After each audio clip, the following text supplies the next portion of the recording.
येतं तर याच्यामध्ये पहिल्या आपल्या चित्राकृतीपासून पहिल्या नरकापर्यंत 3 भाग केलेले आहेत. ते कोणते भाग आहेत? हां, खर भाग, पंक भाग आणि अबोल भाग. तर खर म्हणजे काय? खडक.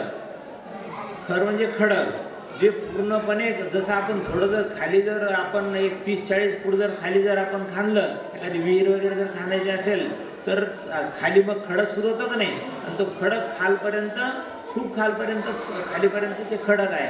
हा झाला खर भाग. त्याच्यानंतर काय आहे? पंख भाग. पंख म्हणजे काय? पंख म्हणजे चिखल. तर खाली मग काय? त्या खर भागाच्या खाली असं म्हणजे तो पूर्ण असा चिखल असलेला तो भाग आहे, त्याला काय म्हणायचं? पंख भाग म्हणतात. आणि अब्बोल भाग म्हणजे अब्बौल. अब्बौल म्हणजे रिकामा भाग. अब्बौलचा अर्थ काय यायचा? जो जसं आपलं वातावरण रिकाम आहे ना, आकाश जसं रिकामा वातावरणात आकाश असतं ना, तशा प्रकारचा खाली असे 3 भाग याच्यामध्ये केलेले. ते अब्बोल भागामध्ये अकृत्रिम शेत चालले आहेत आणि तिथे सगळे भवनाशी देव राहतात. आणि मध्ये पंख भागामध्ये व्यंतरवासी देवांचे राहण्याचे स्थान आहेत. आणि त्याच्यानंतर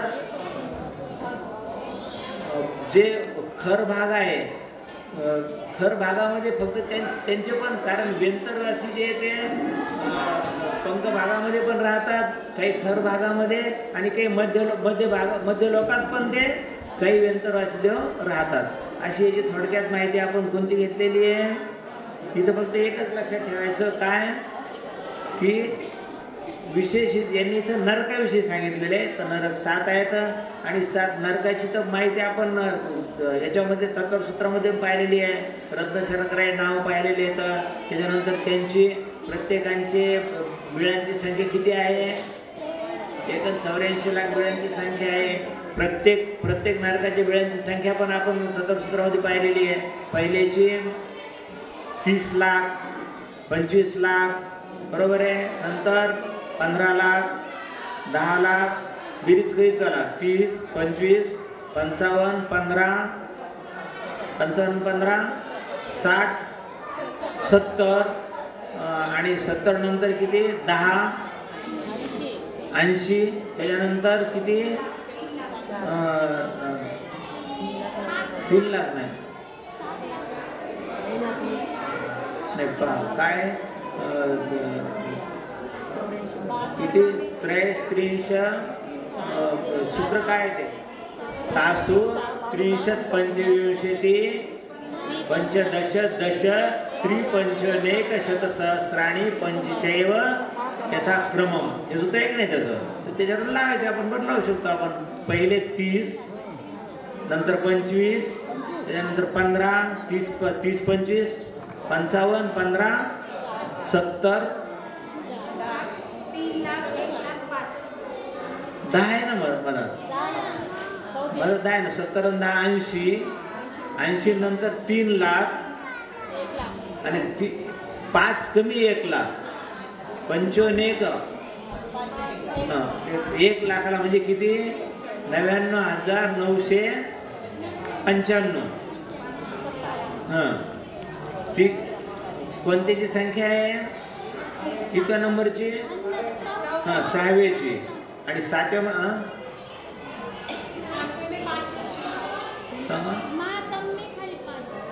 बरोबर आहे. शेवटच्या 7व्याची काय आहे? फक्त 5. ही बिळांची संख्या आहे. एकूण किती बिळांची संख्या आहे? 84 लाख. असं हे लक्षात ठेवायचं. त्यांचं आयुष्य पण आपण याच्यामध्ये पाहिलं. त्याच्यानंतर आयुष्य पण आहे किती? तेष्वेक सप्त पुन्हा दश सप्तदश द्वाविंशति त्रयस्त्रिंश सागरोपमा सत्वानां परास्थिती आहे का नाही? मग त्याच्यात पण आपण लावू शकतो. बरोबर सूत्रपाठ करून टाकायचे. सूत्रपाठ केले की मग आपल्याला लक्षात ठेवायची जास्त गरज पडत नाही. मग आयुष्य प्रत्येकाचं पहिल्या नरकाचं किती आहे? तेषु म्हणजे त्यांचे आयुष्य काय आहे? एक काय? सागरोपम, एक सागर, उत्कृष्ट आयुष्य सांगितलं. एक सागर आहे, दुसऱ्याचं 3 सागर आहे, त्यानंतर 7 सागर आहे, त्यानंतर 10 सागर आहे, 17 सागर आहे, कितव्याचं 5व्याचं 17 सागर, 6व्याचं 22 सागर जास्तीत जास्त आणि 7व्याचं 33 सागर जास्तीत जास्त. तर आणि जे पहिल्याचे उत्कृष्ट आहे ते दुसऱ्या पुढच्याचे जगन्य असं मानून घ्यायचं. अशा प्रकारे त्यांचं आयुष्य झालं. कारण लक्षात हे झालं आपण नरकाविषयीची थोडक्यात आपली सगळी थोडक्यात माहिती झाली बरं का. कारण जास्त माहिती घ्यायला आपल्याला वेळ नाही आहे, त्यासाठी शिबिर जास्तीत जास्त ठेवायला पाहिजे होतं, पण तुम्हाला वेळ नाही आहे. चला पुढचं घ्या, 3ऱ्या नंबरचं. समजलं याच्यात काय आणखी विशेष आहे का पहा.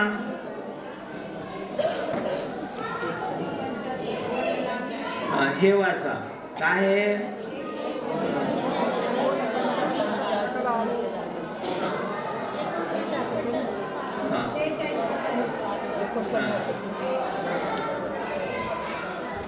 एक मिनिट आपण थोडी माहिती वाचून घेऊ.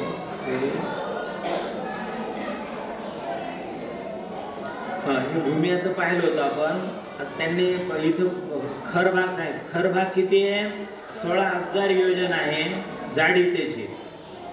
विशेष माहिती पहा, खरभागाची जाडी किती आहे 16,000 योजन, पंखभाग 84,000 योजन आणि अब्वल भाग किती आहे 80,000 योजन आणि पूर्ण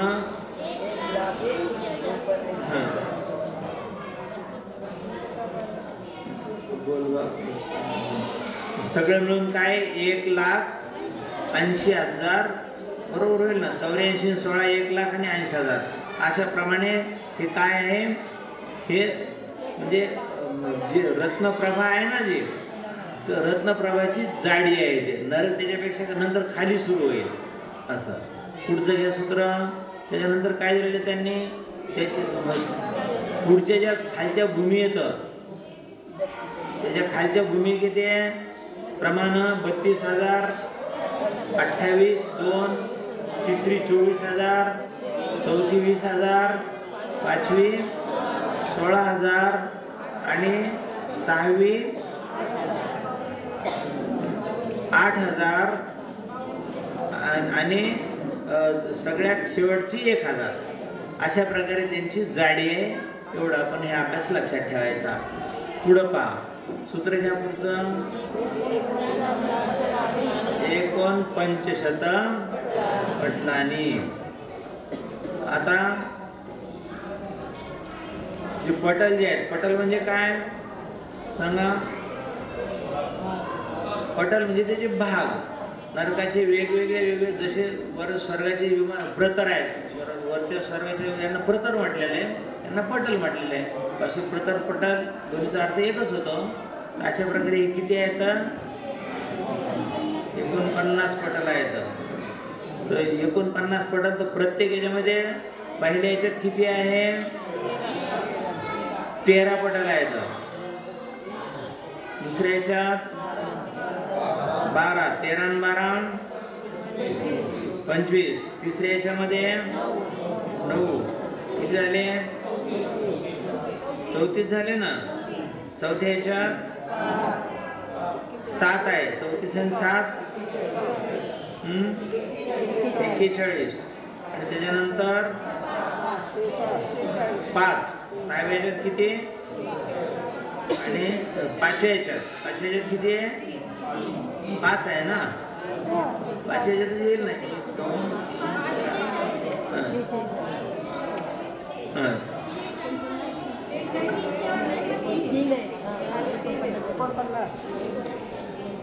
6व्या याच्यात 6 आहे ना.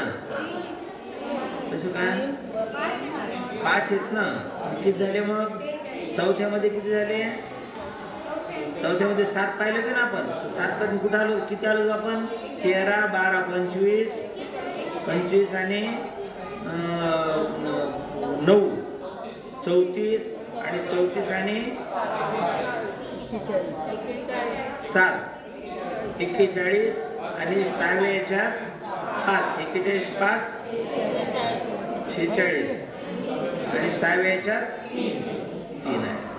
46 आणि 3 अशा प्रकारे 49 पटल आहे. 49 पटलांची नावं यांनी सगळे याच्यामध्ये दिलेली आहेत. नावं सगळ्यांनी आपापल्या पुस्तकातले वाचून घ्यावेत आणि पाठ पण करावेत. त्यांची आपण हे नावं आपण नाही वाचले तरी चालेल ना.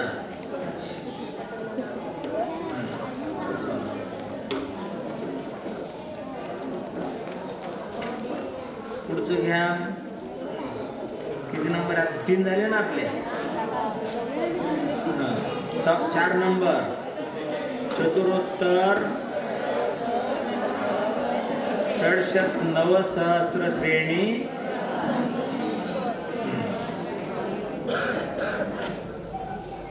काय शब्द षड शब्द आहे ना. चतुरुत्तर आहे ना. चतुरुत्तर षडशत नवसहस्र. षडशत नवसहस्र म्हणजे 9,000 म्हणजे 9,000 आणि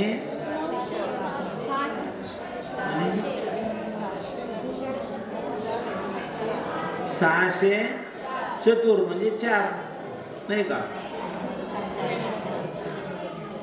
चतुरुत्तर असे ते चतुर्थ नंतर त्याच्यावर 4 लावायचे आणि मग काय षडशत 600 वर 4. त्या सूत्राचा अर्थ कसा लावायचा. चतुरुत्तर अगोदर तर 4 सगळ्या शेवटी 4 त्याच्यानंतर षडशत. षडशत म्हणजे काय 600 शत म्हणजे 600 आणि 9,000 9,604 काय आहेत श्रेणीबद्ध श्रेणी आहेत. श्रेणीबद्ध वज्राणी आहे ना. श्रेणी याचा अर्थ काय की श्रेणी म्हणजे ओळी लाईन अशा नाही त्या अशा जातील त्या सगळ्या त्या श्रेणी पूर्ण. त्या म्हणजे हे जे पटल जे आहेत ना ते पटलामध्ये सुद्धा काय आहे सगळ्या वेगवेगळ्या प्रकारच्या श्रेणी आहेत असं त्याचा अर्थ राहील. एवढं लक्षात ठेवायचं की श्रेणीची संख्या किती आहे. प्रत्येक पटलामध्ये त्यांनी वेगवेगळी संख्या दिलेली आहे. कोणती आहे. रत्नप्रभा पटलामध्ये 13 पटलामध्ये 4420 श्रेणीबद्ध आहेत श्रेणी आहेत. त्याच्यानंतर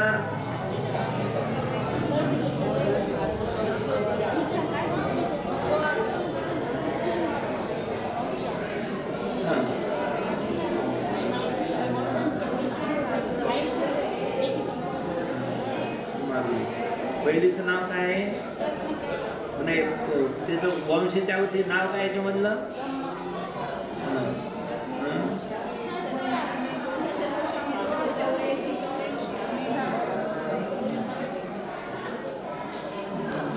मेघा तर 3रं आहे ना.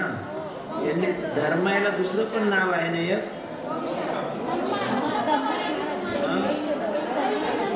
आपण धम्मा म्हणतो ना. धम्मा म्हणजे धर्म बरोबर. धम्मा वंशा मेघा अंजना अरिष्टा मगवीन मागवी हे 6 यांचे 7 नरकाचे 7 वेगळे नाव येते. त्या पृथ्वींचे नाव येते. ते अगोदरचे नाव नरकाचे होते. नरक वेगळा पृथ्वी वेगळी हे लक्षात ठेवायचं. ते नरक पृथ्वीवरच आहेत पण हे पृथ्वींचे नाव येते. तर पहिली कोणती धम्मा आहे. धम्मा पृथ्वीवर किती श्रेणी आहेत 4420 आहे. वंशावर 2684 आहे. मेघामध्ये त्याच्यानंतर अंजनामध्ये अरिष्टामध्ये. समजायला लागलं सगळ्यांना. सोपं आहे काही एवढं म्हणजे विशेष चर्चा करायची याची काही आवश्यकता नाही. सरळ माहिती एकदम. आणि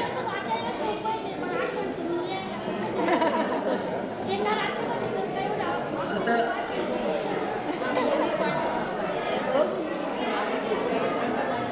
प्रयत्न असा करू की तुम्हाला सहज लिहिता येईल. जास्त म्हणजे त्याला म्हणजे जे पाठ करायच्या वस्तू आहे ना त्या सहसा टाळू त्याच्यामध्ये असा प्रयत्न करू. बघू 260 आहे कशामध्ये. अरिष्टामध्ये 260 आहे. मघवामध्ये 60 आहे आणि आणि बाबाच्या शेवटी मागवी. मागवीमध्ये किती आहे? अशा प्रकारे एकंदर किती आहे? फक्त एक आकडा लक्षात राहील का नाही सगळे मिळून? एवढा लक्षात ठेवायचं बस. आलं लक्षात? त्याच्यानंतर वाचा, सूत्र वाचा आता.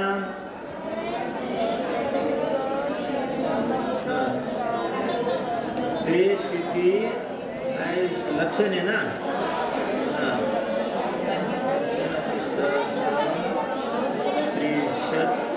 अक्षर थोडं बरोबर आलं नाही पा. त्रेशिती लक्षण 90 सहस्त्र. हो ना. खालचं सूत्र आता हे सूत्र संपलं ना आपलं वरचं. आता खालचं सूत्र चाललं ना. तर 5व्या नंबरचं सूत्र वाचा ना. वाचा सगळेजण. त्रेशिती लक्षण 90 सहस्त्र 30 न्यून 50 प्रकीर्णकाः. हे झालं कोणतं? 5वं सूत्र आहे. याच्यामध्ये प्रकीर्णक जे आहेत, प्रकीर्णकाची संख्या काय ते सांग. प्रकीर्णक म्हणजे काय? श्रेणी म्हणजे याचा अर्थ काय? जे लाईन आहेत, ओळीनं जे हे आहेत ना, विमान नाही, विमानाची गोष्ट नाही, बिळांची. इथं बिळांची संख्या झाली. तसं तर आपण अगोदर 84 लाख संख्या कशाची आहे? बिळांची आहे का नाही? ते कसे आहेत? तर श्रेणीबद्ध किती आहेत? श्रेणीबद्ध 9604 आणि 83,90,347 मध्ये मिळवा बरं. ते किती होतील? 84 लाख होतील का पा? 83 लाख आहे ना ते.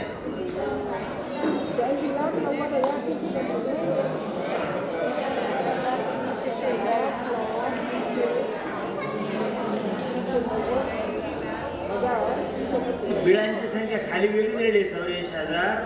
हे किती यांची संख्या पहा आता. प्रकीर्णक आणि नाही 8 करोड नाही, करोड थोडी आहे.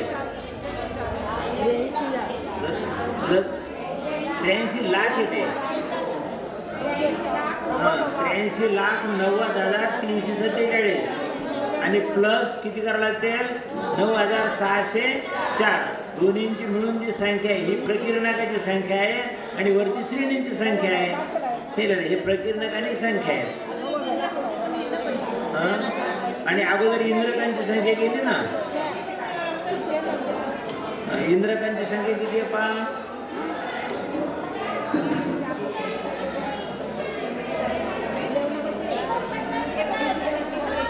ते पटल आहे. 49 पटल आहेत. ते इंद्रकांची संख्या 49 पटल. हाँ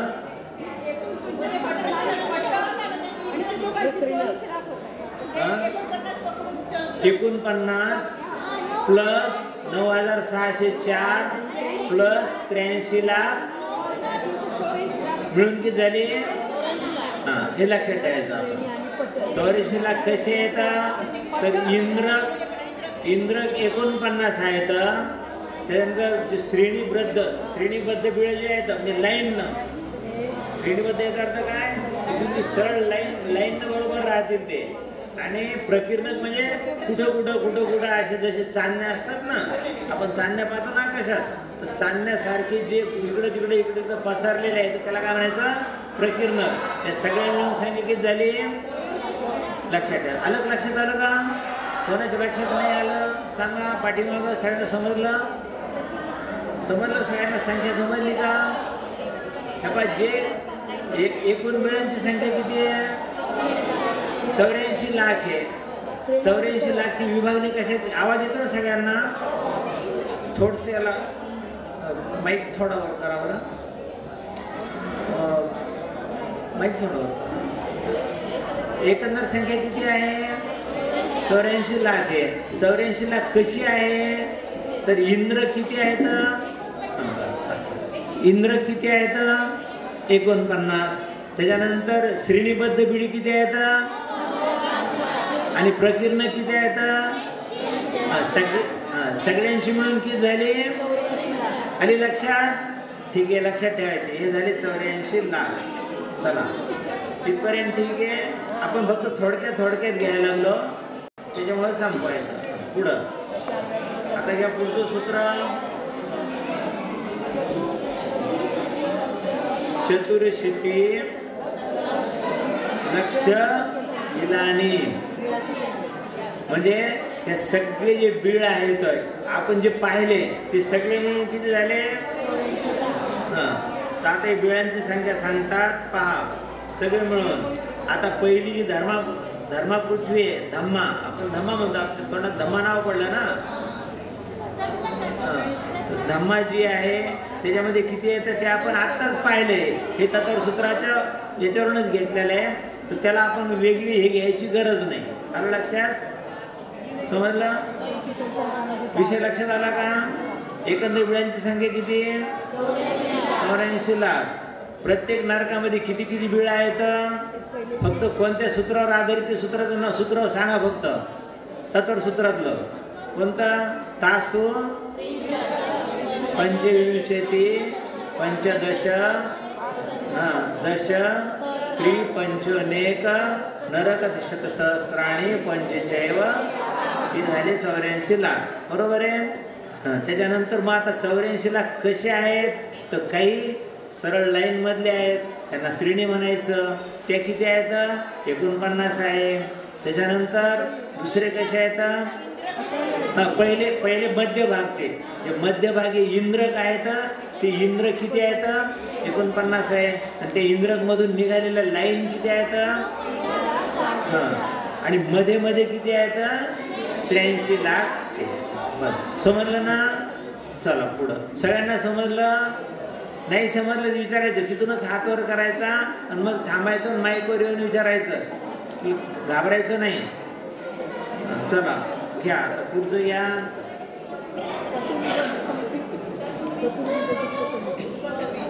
चतुर्विध दुःखम इति. काय?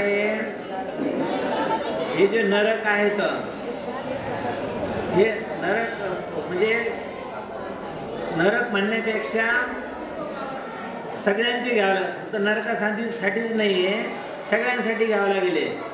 चतुर्विध म्हणजे 4 प्रकारे. काय आहेत?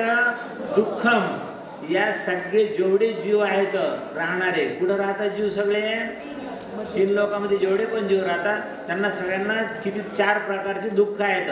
दुःख अनेक आहे, पण त्याची 4 भागामध्ये विभागणी केलेली आहे. कोणते ते?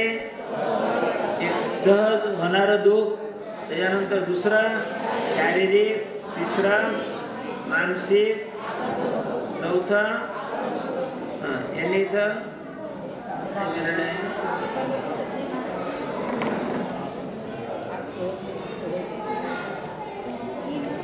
फक्त नरकाच्या अपेक्षेने नाही, खाली जे नरकाच्या अपेक्षेने दिलं, पण नुसत्या नरकाच्या अपेक्षेने घ्यायचं नाही.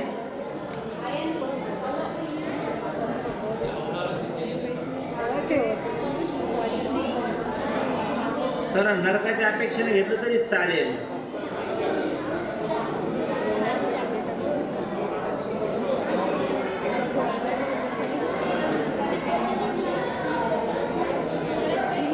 नरकाचंच घ्या.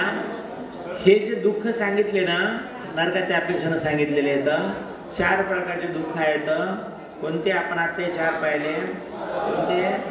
सहज दुःख म्हणजे ज्या क्षेत्रामध्ये जे उत्पन्न झाले, पहिल्या नरकात उत्पन्न झाले, जसं पहिल्या नरकातली स्थिती आहे, पहिल्या नरकापेक्षा 6व्या 7व्या नरकातली स्थिती अतिशय कठीण आहे, तर त्या ठिकाणी उत्पन्न झाल्यावर त्या ठिकाणचं जे दुःख आहे त्याला सहज दुःख म्हणायचं.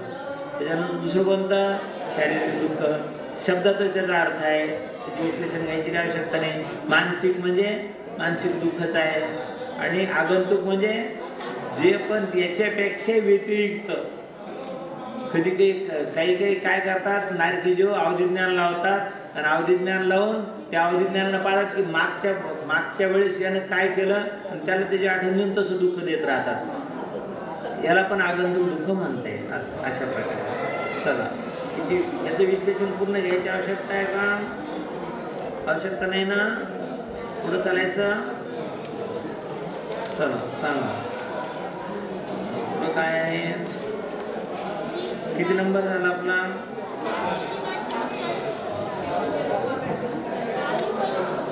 ही मधली जी विशेष माहिती आहे ना, ती विशेष माहिती नाही लिहिली तरी चालेल, ती वाचून पण लक्षात येऊ शकते. म्हणजे आता याचं नरकाचं इथपर्यंत सामान्य माहिती ठीक आहे ना, जास्त पाहिजेत, कोणाकोणाला पाहिजेत भरपूर माहिती.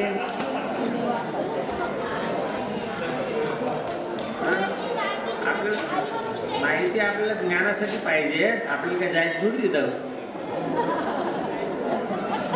जायचं तर नाहीच आहे, पण त्याचे पण तरी सुद्धा माहिती पाहिजे की बाबा अशा अशा प्रकारचं दुःख असतं. कारण ते सांगा नरकात जायचं कारण कोणतं आहे? जीवाचं सूत्र सांगा. भवारंभ परिग्रहत्वं नारकस्या विषः. नरकात हे दुःखाचं आपण वर्णन सगळं पाहिलं, अशा प्रकारचं दुःख असतं ना, आपण वाचलं नाही पूर्ण, पण आपल्या अभ्यासात आहे त्याच्यामुळे एवढं वाचायला आपल्याला काही शक्य होणार नाही. पण नरकात अतिशय दुःख असतं, अगदी सहन करण्याच्या पलीकडचं दुःख असतं. फक्त एक क्षणभर अतिशय एक समयापुरतं दुःख त्यांचं कमी होतं, फक्त कधी कधी. केव्हा कमी होतं? तीर्थंकर भगवंताचा जन्म मध्य लोकात झाला की झाल्यावर तेवढं एक समयापुरतं त्यांचं दुःख, ते तेवढंच त्यांना काय दुःख सुख मिळत असेल तेवढं, बाकी काही सुख नसतं, नेहमी दुःख असतं. तर असं दुःख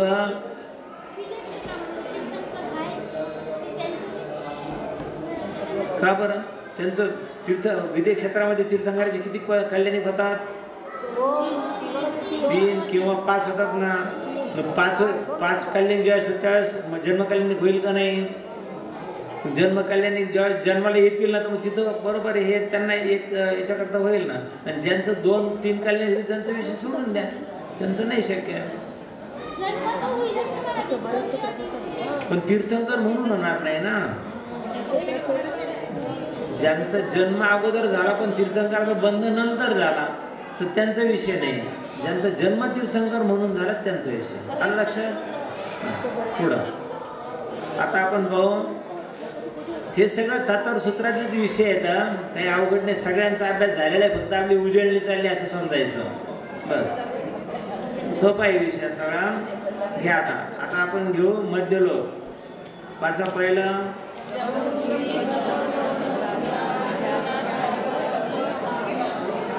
जम्बूद्वीप लवण समुद्राद्य संख्यात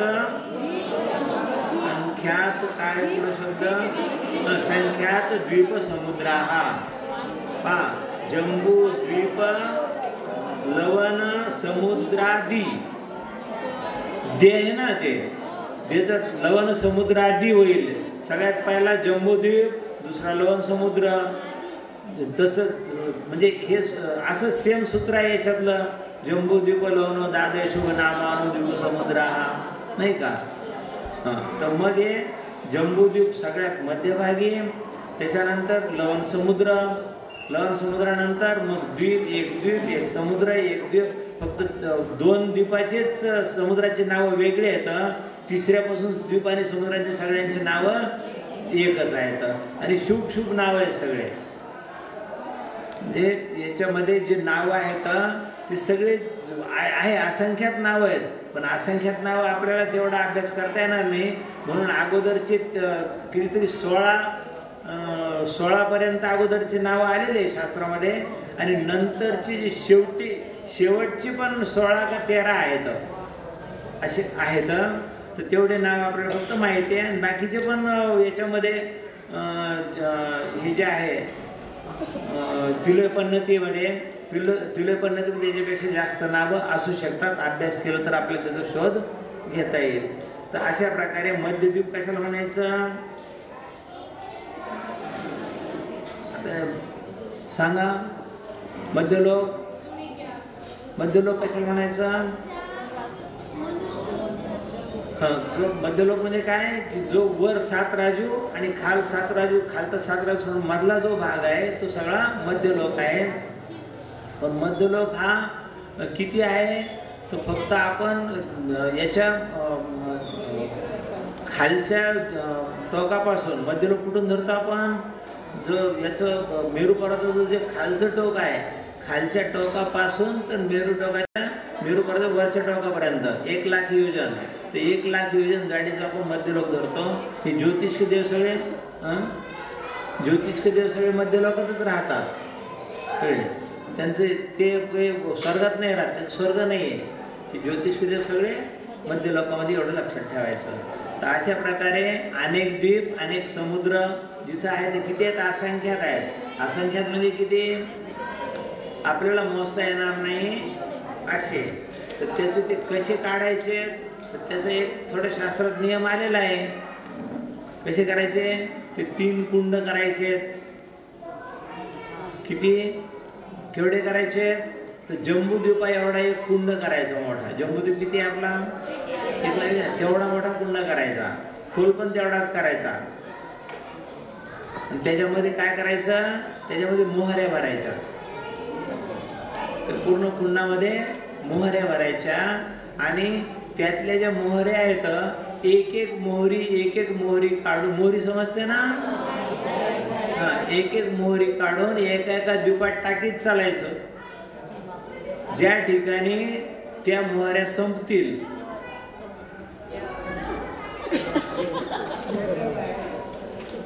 तो द्वीप जेवढ्या व्यासाचा असेल तेवढा पुन्हा दुसरा खड्डा करायचा. आलं लक्षात, तेवढा दुसरा खड्डा करायचा. त्याच्यामध्ये पण तेवढ्याच मोहऱ्या, पण मोहऱ्या कशा भरायच्या,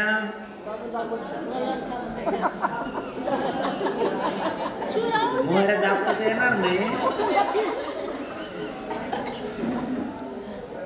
म्हणजे जसं कोणाला जर उष्ण पीठ द्यायचं असलं ना, द्यायचं असलं तर कसं भरलं जातं, घ्यायचं असलं तर ते आठवण करा. फक्त सांगायचं म्हणजे काय, शिगोशीग भरायच्या.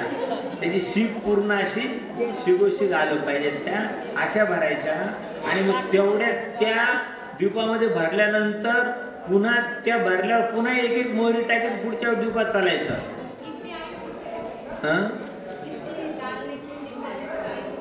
संख्यात आपल्याला मोजता येणार नाही, असं आपल्या मोजण्याच्या बाहेरचं आहे ना. ते हे सांगितलं नसतं ना संख्या मोजता आली अशी, तर असंख्याचा अर्थच तो आहे की जी आपल्याला मोजता येणार नाही. किती मोजणार, मोजू शकणार नाही ना आपण, पण त्याचा एक अंदाज सांगितलेला आहे. फक्त तुम्ही असं करा.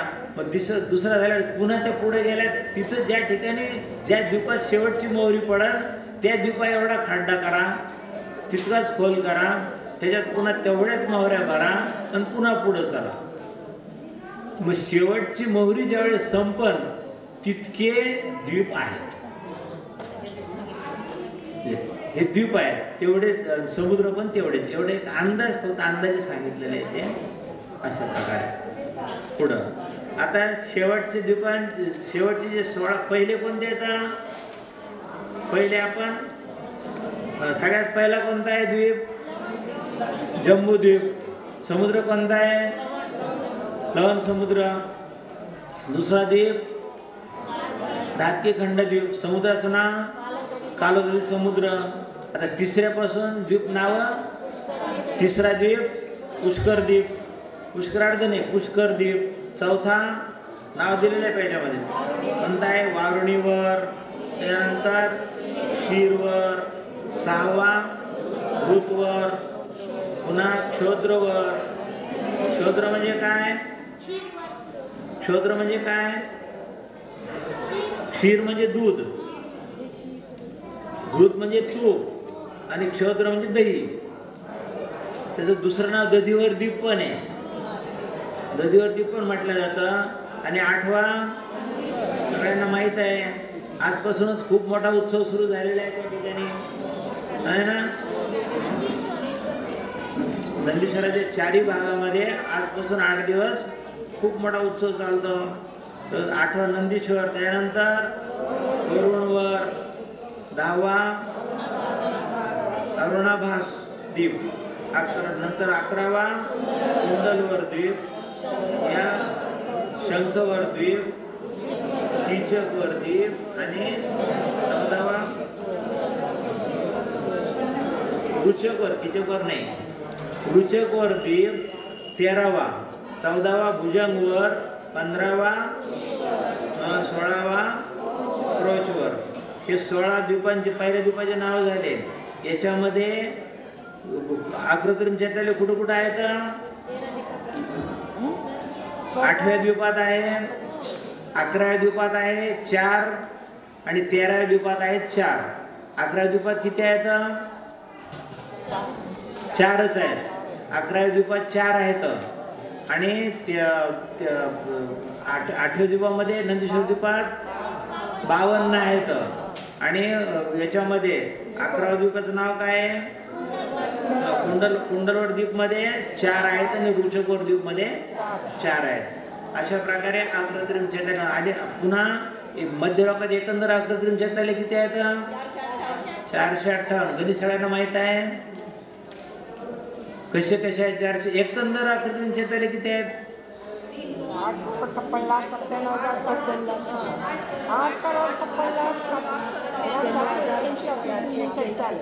हे फक्त मोजता आले म्हणून आपण एवढे म्हणतो. जे मोजता येत नाही ते किती आहेत? असं नाही. कोणते ते कुठे आहेत?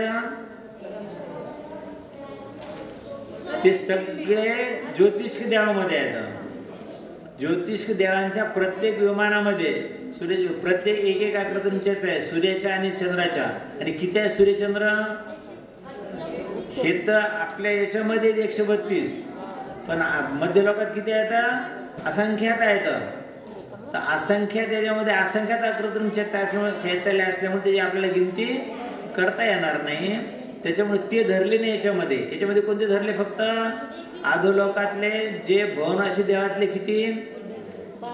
7,72,00,000. गणित करीत चला. 7,72,00,000 ते घेतले आणि मध्य लोकातले 458 आणि मग ऊर्ध्व लोकात किती घेतले? वैमानिक मधले 84,97,000 23 फक्त 84,97,023 एवढे घेतलेले. सगळ्यांची बेरीज किती होती? 8,56,97,481. कारण 458 मध्य लोकात 458 आहेत. आता 458 मध्ये अगोदर 23 मिळवा. 58 आणि 23 81. म्हणजे पुढच्या वेळी 481 ची संख्या आली. मग राहिले कोणते? मग आता 97,000 तर आहेच. 8,56,97,000 तर ते किती आहेत? 84,97,000. तर 97,481 आली की नाही संख्या? पुढची तर आली. आता राहिली कोणती? फक्त 8,56,00,000. तर 8 ती किती आहे? 7,72,00,000. आणि आपण याची किती? 84 लाख घेतली होती की नाही? 72 ते 84 मिळवा.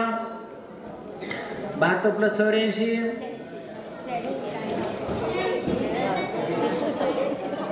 72 आणि 84 किती? 8 आणि 7 15 150 आणि 6 56 म्हणजे 1,56,00,000 आणि ते 7 मध्ये मिळवा म्हणजे 8,56,00,000. 8,56,97,481 झाली ही आकृती चैत्यालयाची. आणि लक्षात आली सगळ्यांच्या.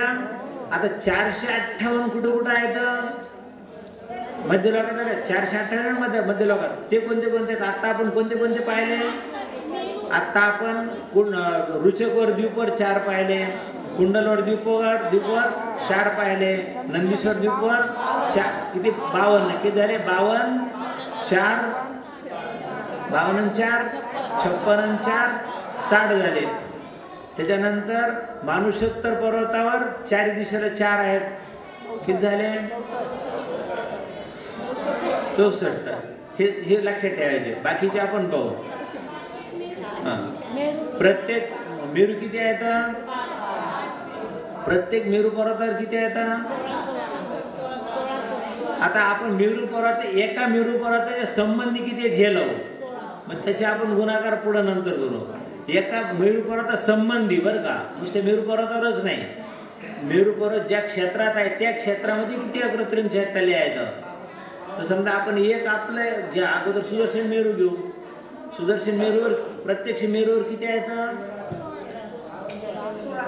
52 नाही राहणार, 16. एका मेरूवर 16, एकच मेरूची लावायची फक्त. 16 झाले. त्याच्यानंतर अजून सांगा कोणाकोणाला आठवतात. गेलेलो आपण दर्शनाला सगळे तिकडं.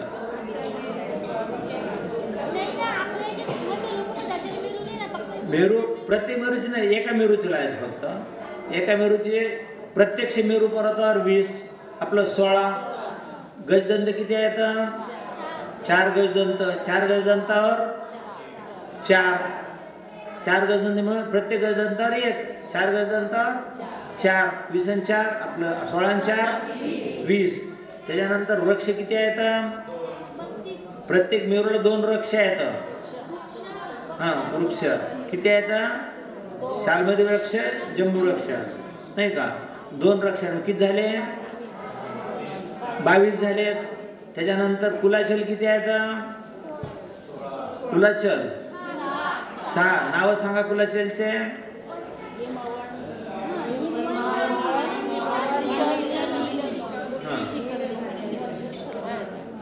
कुलाचलवर 6.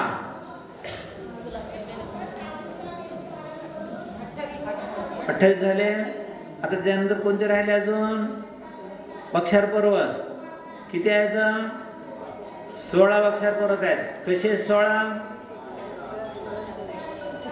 हां 8 कोणत्या दिशेला, मेरू पर्वताच्या पूर्वेला आणि पश्चिमेला 8 आहेत. ते 8चे म्हणजे किती आहेत, 8 नाही 4 आहेत. 16 झाले. हां 8 झाले बरोबर आहे. हां 8 आहेत. 8 इकडून 8 इकडून, 8 आणि 8 16. प्रत्येक पर्वतावर एक अग्रत्रिम चैत्यालय. किती झाले मग आता, 46 झाले बरोबर आहे. 46 झालेत ना, 46 झाले. पहा नाही चुकला असं कुठं तरी गणित लावा. पहिले किती झाले होते, 28 आणि 16 44. हां 44, 46 नाही 44 झाले आहेत. 44. आता काय राहिलं मग, आता कोणते राहिले,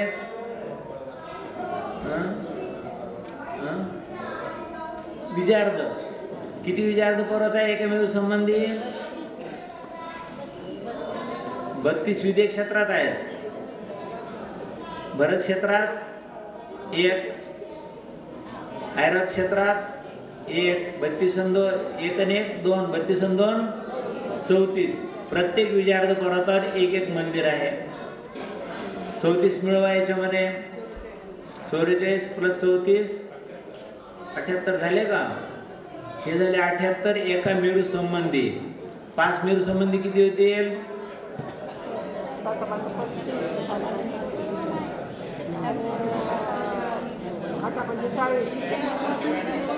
78 गुणिले 5 390 झाले. 390 झाले. अगोदर किती लावले होते आपण, 64 झाले होते ना, 64 झाले ना, मिळवा 64. त्याच्यामध्ये 454. कोणते 4 राहिले शोधा, कोण सांगता, जे सांगेल त्यांचा पहिला नंबर. ते धरले ना, 13व्याचे धरले, 11चे धरले, 8चे पण धरले, ते पण धरले.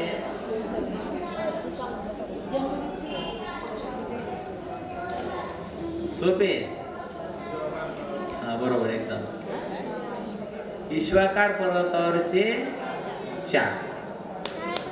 हां ते तर ईश्वाकार पर्वत 4 ईश्वाकार पर्वत आहेत. 2 धातकी खंडात आहेत आणि 2 पुष्कराळ द्वीपमध्ये आहेत. असे किती आहेत, असे 458. हे झाले आणि सगळ्यांची बेरीज किती झाली? 8,56,97,481. अशा प्रकारे. आता याच्यानंतर जे शेवटचे तर चला शेवटचे जे नावं सांगा.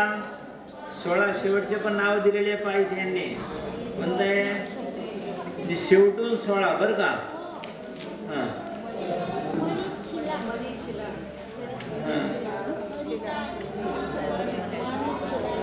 समुद्राचं नाव पण तेच आहे ना. मनीचिला, हरिताल, सिंधुवर, शामकवन, अंजनवर, हिंगोलिकवर, रुप्यवर हे द्वीपांची नाव आहेत बरं का. सुवर्णवर द्वीप वाचा पुन्हा.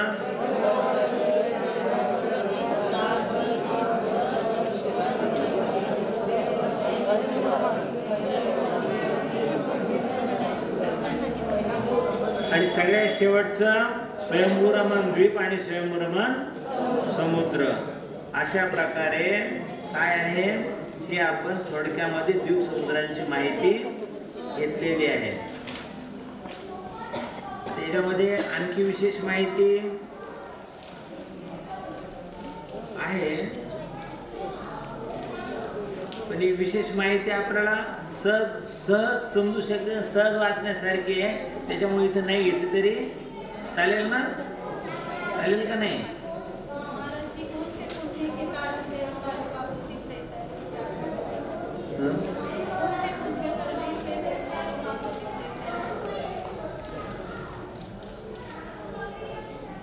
सांगा तुम्हीच सांगा. पुण्य किती असतात? पुण्याची भेद किती येतात?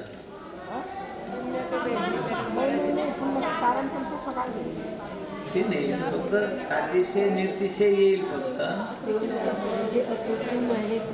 त्याचं असं काही सांगता येणार नाही आपल्याला शब्दामध्ये की कोणत्या पुण्यानं. बस पुण्यानं जातात बस. आता कोणत्या मिथ्याती देव पण जातात. आता मिथ्याती देव जे जातात ते फक्त तिथं त्यांची भावना एवढी जरी नसली पण इंद्राच्या आदेशानं जावंच लागतं. उत्सव आहे इंद्राचा आदेश असतो की सगळ्यांनी तुमच्याकडे जाय त्यांना जावंच लागतं. त्यांचं कोणतं पुण्य समजणार? त्याच्यामुळे त्याचा असं निकष असा लावता येणार नाही. फक्त एवढं आहे की ज्यांची भावना असते की तिथे गेल्यावर काय पूर्ण पूजेमध्ये सहभागी होतील. सगळा म्हणजे आतमध्ये जाऊन भगवंताच्या जवळ सगळ्या पूजेमध्ये सहभागी होतील. आणि ज्यांची भावना कमी पडते ती बाहेरच इकडं उपवनामध्ये इकडं तिकडं खेळत राहतील. हा फरक असू शकतो. जातात सगळे पुढं. पंचदश चला कितवा नंबर आहे? 3रा नंबर आहे. नंबर सगळे बदलून दिलेले असतात नाही का. चला ठीक आहे.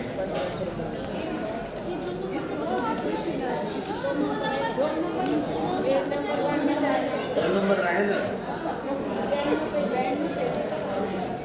अच्छा अच्छा. तत्रार्ध द्वितीय द्वीप समुद्र मनुष्य.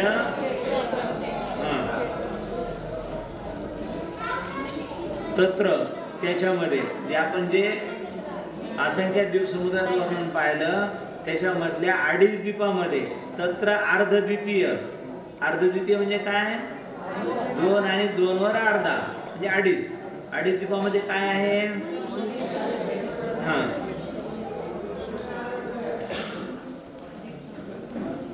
2.5 द्वीप समुद्रामध्ये काय हे मनुष्य क्षेत्र आहे. 2.5 द्वीपापर्यंत काय आहे? मनुष्य क्षेत्र आहे असा अर्थ आहे.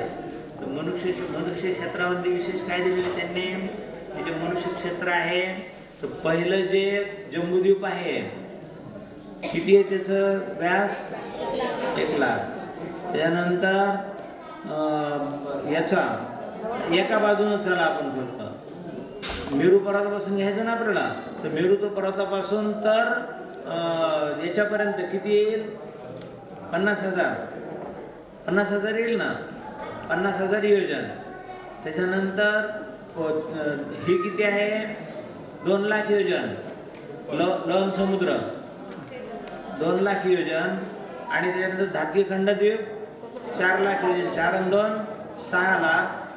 त्यानंतर कालोद्री समुद्र 8 लाख, 8 आणि 6 14, 8 आणि 6 14 बरोबर झालं ना. आणि त्याच्यानंतर पुष्कर अर्ध द्वीप घ्यावं लागेल, पूर्ण द्वीप घ्यायला अर्ध घ्यावं लागेल. अर्धा किती म्हणजे 8, म्हणजे 14 आणि 8 22. आणि अगोदर धरलेला मेरू पर्वतापासून आपण हे किती धरले ते 50,000 धरले ते ना, म्हणजे 22,50,000 म्हणजे 22.5 लाख. 22.5 लाखची एक बाजू झाली आणि दुसरी बाजू तेवढीच किती झाली मग 45 लाख. तर 45 लाख योजनचा हा पूर्ण जो व्यासाचा जो पट्टा आहे, पूर्ण जेवढा भाग आहे तो काय आहे, मनुष्य क्षेत्र आहे. त्याच्या आतल्या भागामध्ये मनुष्य राहतात, त्याच्या पुढच्या भागामध्ये मनुष्य जाऊ शकत नाही. कारण लक्षात ते झालं 45 लाख योजन. त्यानंतर काय आहे,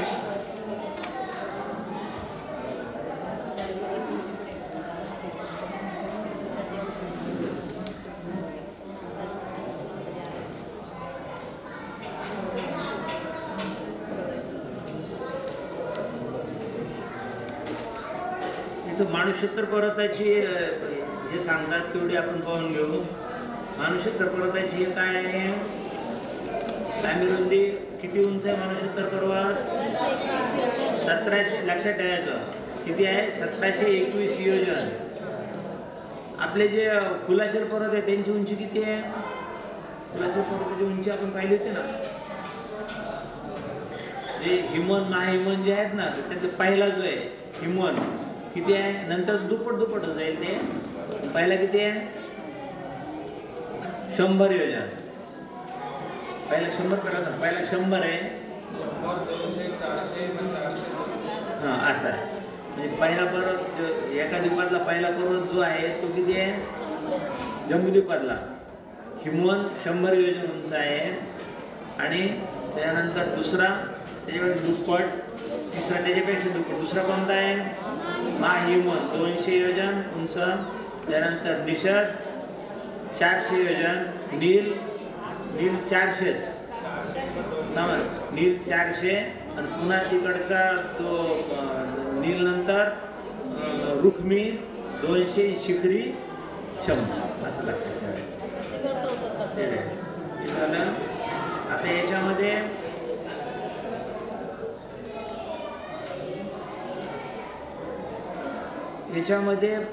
मनुष्याचे 2 भेद आहेत, कर्मभूमी आणि भोगभूमी. असे द्यायचे. कर्मभूमीचे आणखी 2 भेद, आर्य आणि म्लेच्छ अशा प्रकारे. आणि त्याच्यामध्ये आर्यामध्ये सुद्धा अजून मग गर्भज आणि संमूर्छन हे आर्यामध्ये येते. अशा प्रकारे हे भेद लक्षात ठेवायचे. एकंदर आपण ज्यावेळेस हे लावतो ना, काय कोणते जीव समास जे असते, किती जीव समास आपण लावतो ना, 14 पण आहेत, 19 पण आहेत, पुन्हा किती आहे 57 पण आहेत, पुन्हा 98 पण आहेत आणि 406 पण आहेत. तर आपण 406 ज्यावेळेस लावतो त्यावेळेस याच्यामध्ये सगळे भेद येतात की कर्मभूमीचे मनुष्याचे भेद, कर्मभूमीमधले आर्यांचे भेद, म्लेच्छचे भेद. भोगभूमी 2 प्रकारच्या आहेत. कोणत्या, एक सुभोगभूमी आणि एक कुभोगभूमी. तर सुभोगभूमी किती आहेत, सुभोगभूमी सगळ्या याच्यामधून किती येतील, 30 येतील ना, 30 संख्या येईल ना. 30 सुभोगभूमी आहेत आणि 96 कुभोगभूमी आहे. 96 कशा आहेत, वेळ काय झाली, 96 कशा आहेत,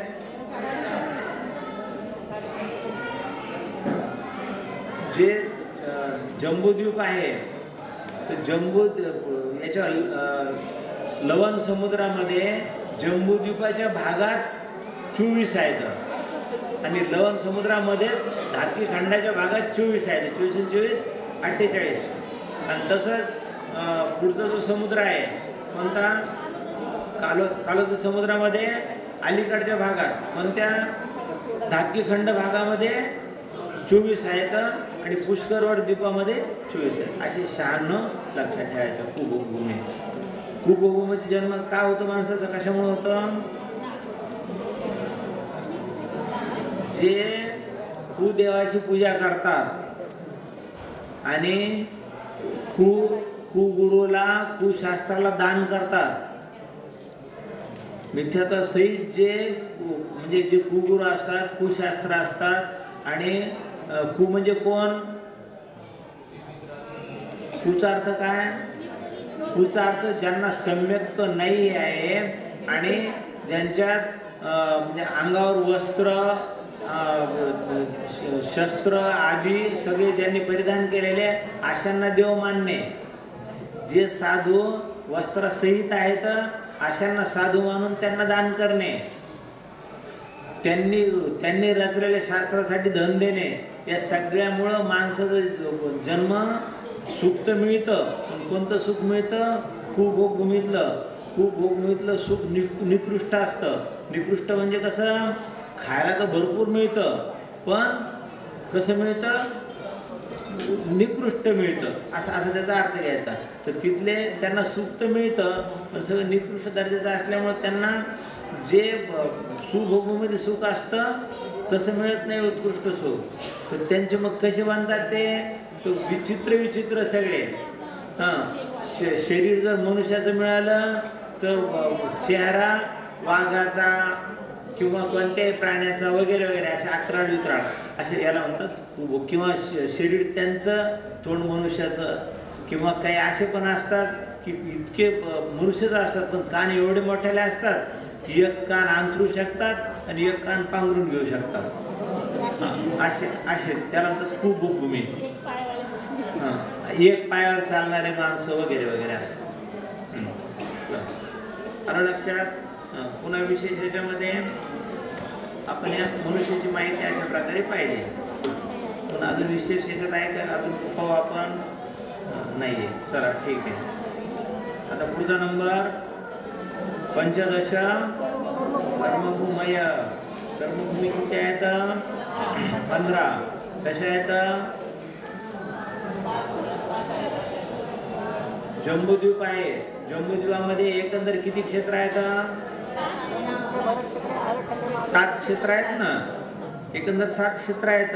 भरत, हेमवत, हरी, विदेह, रम्य आहे ना. या 7 क्षेत्रामध्ये भरत, विदेह आणि भरत विद्या कर्म भूमय नेत्र देवगुरुतर गुरुभ्य तर सूत्र सांगितलेलं आहे की याच्यामध्ये भरत, ऐरावत आणि विद्यामध्ये कर्मभूमी आहेत आणि बाकी सगळ्या भोगभूमी आहेत. देवकुरु म्हणजे उत्तर म्हणजे काय? भोगभूमी आहे. म्हणजे भोगभूमी कर्मभूमी किती आहेत? ह्या 3 झाल्या ना. जम्बूद्वीपात 3, धातकीखंडद्वीपात त्याच्यापेक्षा दुप्पट 6, 6 आणि 3 आणि पुष्करद्वीपामध्ये 6, 6 6 12 आणि 3 15 कुभूमय. काय? कर्मभूमय. लक्षात आलं? समजलं का? सोपं आहे. काही हे अवघड याच्यामध्ये काहीच नाही, एकदम सोपं आहे. पुढचं पहा. चला त्यानंतर 63 भोगभूमय. ते पण लगेच सोबतच सांगितलं. भोगभूमी किती आहेत? 63 म्हणजे 30. म्हणजे आपण 7 क्षेत्र पाहिले ना. 7 क्षेत्रामधले 3 गेल्यात. 3 करून किती क्षेत्र राहिले? 4 क्षेत्र राहिले. तर 4 क्षेत्रामध्ये एका क्षेत्रामध्ये 2 आहेत.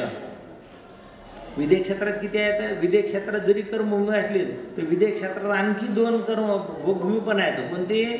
उत्तरेला उत्तर कुरु, दक्षिणेला दक्षिण देवकुरु. बरोबर आहे ना. देवकुरु आणि उत्तर कुरु अशा प्रकारे 2 भोगभूमी विदेह क्षेत्रात आहेत. आणि विदेह क्षेत्राच्या बाजूला उत्तरेला कोणतं क्षेत्र आहे सांगा? उत्तरेला रम्य आणि दक्षिणेला हरी. ह्या मध्यम भूभूमी येतात. त्यानंतर त्याच्या पुढचं उत्तरेला हैरण्यवत आणि दक्षिणेला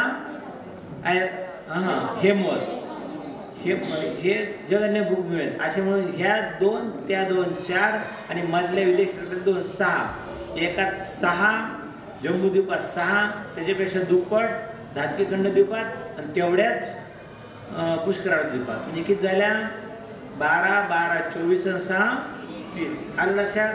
30 भूभूमीचा अर्थ कळाला. भूभूमी 30 आहेत. आता याच्यात आणखी वैशिष्ट्य सांगितलं. याच्यामध्ये 3 भेद आहेत. जघन्य, उत्कृष्ट, मध्यम. जे उत्कृष्ट भूभूमी आहेत कुठे आहेत सांगा? सांगा पाठीमागून सांगा. कोण सांगतं? पाठीमागचे खुर्चीवर बसलेल्या सगळ्यांना प्रश्न. हा काय आवाज? नाव, भूभूमींची नावं सांगा. सांगा. खाली बसूनच सांगा. बसून सांगा, उभं नका राहू. उत्तर करू आता आपण घेतले ना, उत्तर करू आणि देव करू. तर ह्या उत्कृष्ट भूभूमी आहेत. तर तिथले जे मनुष्य आहेत त्या मनुष्याचं वैशिष्ट्य थोडक्यात घेऊ आपण. उंची किती असते? 6. उत्कृष्ट भूमीमध्ये उंची 6000 धनुष्य असते. एक धनुष्य 6 फुटाचा असतो. हे किती फूट झाले? 36,000 फूट. मनुष्याची उंची 6000 फूट. त्याच्यानंतर मनुष्याचं आयुष्य 3 पल्ले असतं. त्याच्यानंतर आहार कसा असतो? हरभऱ्या एवढा आहार असतो. किती दिवसानंतर? 3 दिवसानंतर एकदा आहार घेतात. 3 दिवसानंतर एकदा हरभऱ्या एवढा आहार घेतात. स्वर्गातूनच येतात आणि स्वर्गातच जातात. म्हणजे स्वर्गातून येतात नाही, फक्त स्वर्गात जातात. पुन्हा जाताना मरण झाल्यानंतर नियमानं स्वर्गात जातात. प्रत्येक भूभूमीतले, मग कुभूमी असो सुभूमी असो, नियमानं स्वर्गात जातील. पण स्वर्गातून आल्याचं तो नियम नाही आहे. ते इकडून सिरेंची किंवा मनुष्यगतीतून जाऊ शकतील असं. तर 3 दिवसानंतर एकदा आहार घेतात. पुन्हा ज्यावेळेस त्यांचं आयुष्य पूर्ण होतं, आयुष्य पूर्ण झाल्यावर पुरुषाला शिंक येते आणि स्त्रीला जांभई येते आणि त्यांचं मरण होऊन जातं. मरण झाल्यानंतर त्यांचं शरीर कापरासारखं आपोआप उडून जातं आणि त्याच वेळेस त्यांना पुन्हा जुगलजोडी, एक मुलगा आणि मुलगी, त्या ठिकाणी त्यांची प्रसूती होऊन त्या ठिकाणी मुलगा मुलगी होऊन तेवढे पुन्हा तिथं मुलगा मुलगी त्यांची तेवढे झाले की हे लगेच त्यावेळी त्यांचा काय होतं? स्वर्गवास होता. अशा प्रकारे ही विषयचं त्यांचे असते. पुन्हा काय की जे तिथलं त्यांना सगळ्या प्रकारचं 10 प्रकारचे कल्पवृक्ष असतात. तर 10 प्रकारच्या कल्पवृक्षातून सगळ्या प्रकारचे भोग वगैरे साधन त्यांना प्राप्त होत राहतात आणि त्याच्यामुळे ते आयुष्यभर सुखी राहतात. नेहमी मंद कसे असतात, कोणत्याही प्रकारचा क्रोध करीत नाही आणि त्यामुळे त्यांचं जीवन अतिशय सुखानं राहतं. अशा प्रकारचं कोणते झाले? उत्कृष्ट भोगभूमी आले. जगन्य भोगभूमी आले त्यांच्यापेक्षा थोडं कमी असतो सुख, उंची पण कमी होते. आता यांची उंची 4000 धनुष्यापासून 6000 धनुष्यापर्यंत जसं असते तशी होते आणि यांची मग 4000 धनुष्यापासून थोडी कमी कमी होऊन 2000 धनुष्यापर्यंत येते. अशी मध्यमवाल्यांची असते. तर उंची 4000 धनुष्य, आयु 2 पल्य, आहार गोरा एवढा आणि 1 दिवसाआड. अगोदर 2 दिवसाआड होता, आता 1 दिवसाआड. आणि त्याच्यानंतर उंची 3 दिवसाआड, यांचं 2 दिवसाआड असं. जगन्यामध्ये 1 दिवसाआड असं. तसं नाही. जगन्यामध्ये जगन्यामध्ये दररोज राहील. त्यांचं 3 दिवसाने एकदा म्हणजे 2 दिवस आड झाला. 3 दिवसाने एकदा, 2 दिवसाने एकदा, दररोज असे. एकदा पाहून घ्या पुन्हा दुसऱ्यामध्ये, त्याच्यात नाही हे पण दुसऱ्या पुस्तकात पाहून घ्या. पण असे आहे ते दररोज आवळ्या एवढा जघन्य, 1 दिवसाआड म्हणजे 2 दिवसाला एकदा बरा एवढा आणि 3 दिवसात एकदा म्हणजे 2 दिवसाआड असं आहे. आणि त्यांची उंची 2000 आयुष्य एक पल्ले जगन्यावाड्यांचे. आणि नंतर मग कमी कमी कमी कमी होत जात. ज्यावेळेस 8 पल्ले शिल्लक राहतात, म्हणजे कुठं तिथली गोष्ट नाही कळली, तिथं तर बदल होत नाही, हेमवत वगैरे बदल होत नाही, पण आपल्या ज्यावेळेस बदल होतो त्यावेळेस मग त्याची उंची आणखी कमी कमी होत जाते, त्या ठिकाणी काही कमी होत नाही. अशा प्रकारे 30 कर गुन्हे येतं आणि त्यांची आपण थोडक्यात इथं माहिती पाहिली. वेळ झाली का? सूचना द्या. हे कालचे सगळ्यांनी फॉर्म सगळ्यांनी मिळाले होते ना? काल फॉर्म भरून आणले सगळ्यांनी? कोणाकोण भरून आणले? म्हणजे सगळ्यांवर बळजबरी नाही आहे. हे काय आहे? हा एक आपला संयम उत्सवाचा प्रयोग आहे. संयम घेण्याचा हा प्रयोग आहे. याच्यामध्ये आपल्याला आपण हे जरी 40 नियम त्याच्यात लिहिले असले, पण त्याच्या नियमावलीमध्ये एक नियम आणखी लिहिलेला आहे. पहा, सगळ्यांनी वाचला असेल ना पूर्ण. एक विशेष नियम आहे. या 40 नियमा व्यतिरिक्त जर कोणाला असा काही याच्यापेक्षा जर समजा वेगळा नियम जर घ्यायची जर इच्छा असेल तर ते पण याच्यामध्ये ते नमूद करू शकतात. आणि ते 4च नियम घ्यायचे असं काही नियम नाही बरं का. जितके नियम आपल्याला शक्य आहे जेवढे पाळल्या जातील आणि पाळायची पूर्णपणे तयारी आहे. आणि पूर्णपणे आपण जसे पण काही ठराविक काळाकरता किंवा आजीवन अशा प्रकारे आपण हे नियम सगळे घेऊ शकतो. या नियमाचा आणि पिंचीचा काही संबंध नाही आहे. हा पहिल्याच अगोदर हे गोष्ट लक्षात ठेवा, हे नियम काही पिंचीसाठी नाही येतं. कोणी असा अर्थ लावला असेल की पिंची आता परिवर्तन परवा दिवशी आहे त्याच्यामुळे हे नियम दिले. पिंचीचा आणि या नियमाचा संबंध नाही. हे नियम आपल्याला आपल्या स्वेच्छापूर्वक आपल्या हितासाठी आणि संयमाच्या अभ्यासासाठी घ्यायचा आहे. आपल्याला याच्यामध्ये पदार्पण करायचं आहे. ज्यांचे हे सगळे नियम पूर्वीपासून पाळत, एक नियम याच्यामध्ये दिलेला आहे की पूर्वीपासून याच्यातले कोणी जर नियम पाळायचे असतील ते नियम याच्यात लिहायचे नाहीत. त्याच्या व्यतिरिक्त वेगळा नियम द्यायचा. जसं आपण 7 प्रतिमापर्यंतच लिहिलेलं आहे. आणि कोणाची 7 प्रतिमा आहे समजा, तर कोणी 7 प्रतिमा लिहायची नाही. मग काय करायचं? तर मग त्यांना जशी इच्छा जर असेल त्याच्यापेक्षा वेगळ्या नियमाची किंवा पुढच्या प्रतिमेची तसं लिहायचं. असे याच्यातले नियम आहे. सगळ्यांनी याच्यामध्ये सहभागी व्हावं. आणि जास्त विशेष करून सांगा त्याची आता विशेष करून जो याच्यामध्ये एक नियम आणखी लिहिलेला नाही, आपण बहुतेक लिहिलेलं नाही त्याच्यामध्ये, अंतिम सल्लेखनाचा नियम आहे का लिहिलेला? आहे का? चला मग ठीक आहे. तर अंतिम सल्लेखनाचा नियम सगळ्यांनी अगदी हेतुपूर्वक घ्या. अंतिम सल्लेखन आपल्याला ज्यावेळेस आपला अंतिम काळ येईल, कोणाकोणाला नाही मरायचं?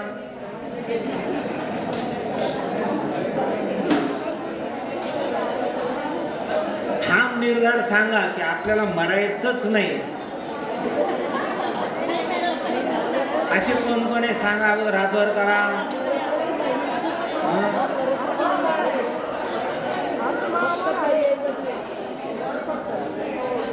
बरं, गत्यांतर पण करायचं नाही.